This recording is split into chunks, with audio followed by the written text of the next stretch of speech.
অনেক আগের থেকে সম্পর্ক। আর ক্রিমসন কাপের কফির ফ্যানও আমি। সো ভাইয়া ডাকলে অবশ্যই চলে আসি, কফি খাই, এনজয় করি, মজাই লাগে। আমার দিন শুরু হয় কফি দিয়ে, আর বিকেলবেলা কফি খেয়ে শেষ করি। সো আমি ডেফিনেটলি কফি খাই, আমি চা খাই না, আমি কফি লাভার অবশ্যই রেগুলারটা। আর এখানে আসলে মোকাটা খাই আমি, আমার মোকাটা খুব বেশি পছন্দ। আমি তো নাই ওখানে 10 বছর, না দেখছিও না, আসলে দেখাও হয় না। দেখলে নেটফ্লিক্স দেখি বা সময় পেলে কিছু পছন্দের ছবি দেখি, but what is happening around I don't have any idea. Sorry, একটা সময় ছিল আমি কাজ করেছি, but I had to move on. So এখন যেহেতু আমি অন্য একটা জায়গাতে আছি, কাজ করছি, আর এখানে কি হচ্ছে আসলে কারোর সাথে ওঠা বসা নাই ওইরকম, হ্যাঁ, ইনভলভমেন্ট নাই। সো একটা অ্যাজাম্পশন করে কিছু বলা আসলে আমি মনে করি ঠিক হবে। আশা অনেক আগে বন্ধ হয়েছে, লাস্ট মনে হয় 1 বছর আগে এরকম বলেছিল মেবি, বাট আমি আই এম নট ইন্টারেস্টেড। যেহেতু একবার মুভ অন করেছি, সো আমার এখন সমস্ত কিছু আমার লাইফ। আলহামদুলিল্লাহ, মানুষ এখনো ভালোবাসে, সম্মান করে, জায়গাটা দিয়ে রেখেছে। এটা আমরা ডিজার্ভ করেছি তাদের ভালোবাসার জন্য এই জায়গাটা।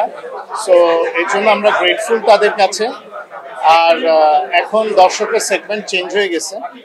যদি দর্শক ছবি দেখতেন, আমি যেটা মনে করি, তাহলে সিনেমা হল অনেক থাকতো। সো সিনেমা হলও নাই, দর্শক হলে গিয়ে ছবি দেখছে না, ইন্ডাস্ট্রিও তো এরকম নাই আর। সো লাস্ট পর্যন্ত আমি যেটা জানি এটাই একটা কারণ। আর দায়বদ্ধতা আসলে সবাই কাজ নিয়ে থাকতে হয়। এখন তো আগে তো আমার লাইফ রান করতে হবে, আমার রেসপন্সিবিলিটি আমাকে পূরণ করতে হবে। আমি ওগুলো নিয়েই ব্যস্ত থাকি। বাবার কোন স্মৃতি মনে পড়ে? বাবার শাসন মনে পড়ে,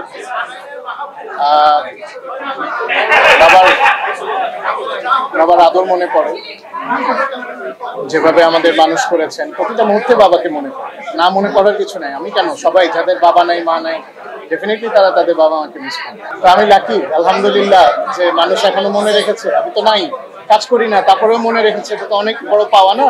ভাইয়ার সাথে তো 2টা কাজ হয়েছে, খুব মজা করেই কাজ করেছি। আমাদের একটা অন্যরকম মানে ভ্রাতৃত্ব বোধ আছে, প্রফেশনাল কিছু না, ভাই হিসেবেই কাজ করেছি এবং এনজয় করেছি।